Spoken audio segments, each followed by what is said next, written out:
Rome fell, or did it? While barbarians burned the West, one empire refused to die. In the East, a new Rome rose from the ashes, a city of gold and marble, crowned by mighty walls and endless ambition. Constantinople, the fortress between continents, where Europe met Asia, and heaven seemed to touch earth. For over 1,000 years, this empire stood, rich, cunning, and unbreakable. Emperors ruled with silk and steel, priests debated the divine, and spies whispered in candlelit halls. They called themselves Romans, not Byzantines, and their world was one of glory and betrayal, faith and fire. From emperors who blinded their rivals, to secret weapons that burned on water, this is the story of the empire that refused to die, and how it finally fell. By the late 200s, the Roman Empire had grown too vast to control. So Emperor Diocletian made a bold choice, divided. A Western empire ruled from Rome, and an Eastern one ruled from the wealthy city of Byzantium. Then came Constantine the Great, the man who changed everything. In 330 CE, he built a new capital on the Bosporus, a city of palaces, churches, and walls, Constantinople, the new Rome. The East thrived while the West decayed. Its wealth came from trade, its culture from Greece, and its faith from a new power, Christianity. When Rome fell in 476 CE, the East didn't collapse. It simply looked west and said, "We've got this."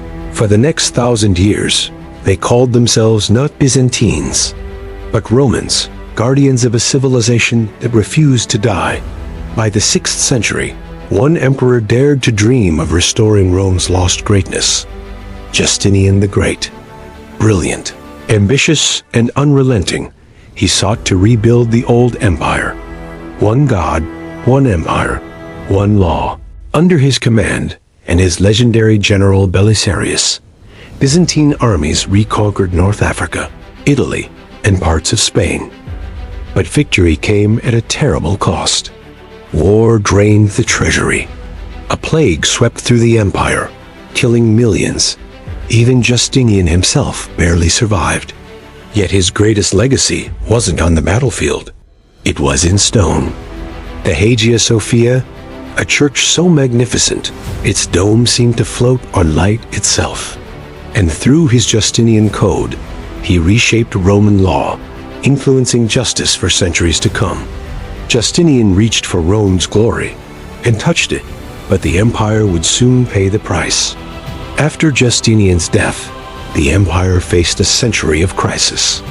Persians struck from the east. Slavs and Avars poured from the north.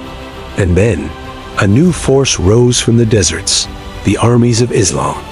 The Byzantines lost Egypt, Syria, and much of their land. Even Constantinople itself was besieged twice. But the city held, thanks to walls that defied time, and a secret weapon that defied nature, Greek fire, a liquid flame that burned even on water. Its formula was a state secret so guarded, it was lost forever when the empire fell. Through siege and storm, Byzantium endured, not through brute force, but through strategy, diplomacy, and faith. Yet, inside the empire, new battles raged over faith itself. The iconoclast controversy split Byzantium apart, emperors banning sacred images, monks defying them in secret. When the icons were finally restored, the people rejoiced. The empire was smaller, scarred, but alive. It had weathered the storm. Byzantium rose again. From the 9th to the 11th century came the Macedonian Renaissance, an age of power, art, and learning. Strong rulers, Basil I, Leo the Wise, and the mighty Basil II, the Bulgar slayer, expanded the empire, crushed rebellions, and filled its coffers. Under them, Byzantine diplomacy became an art form, using gold, marriage, and intelligence instead of armies. And culture flourished.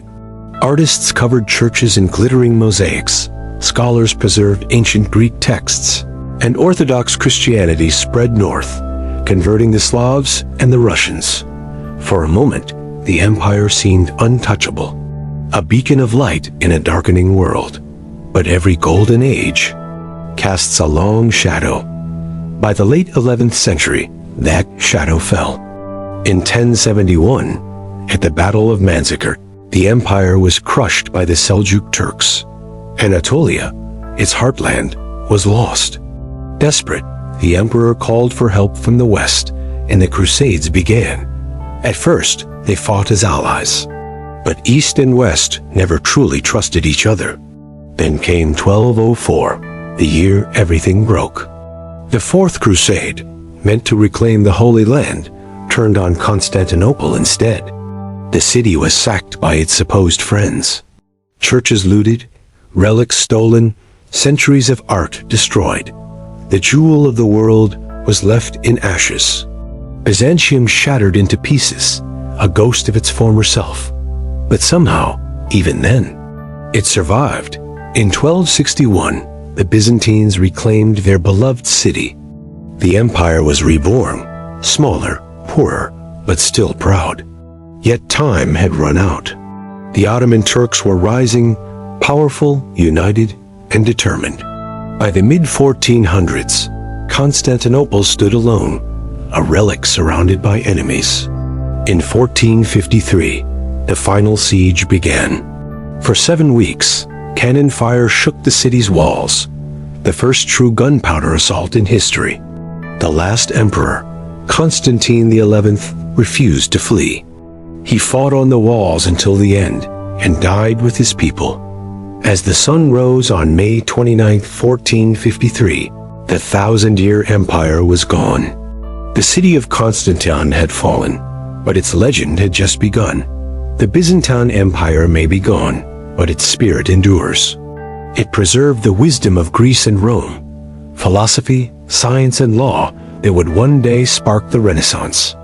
It shaped the Orthodox Church, whose chants, icons, and traditions still echo today.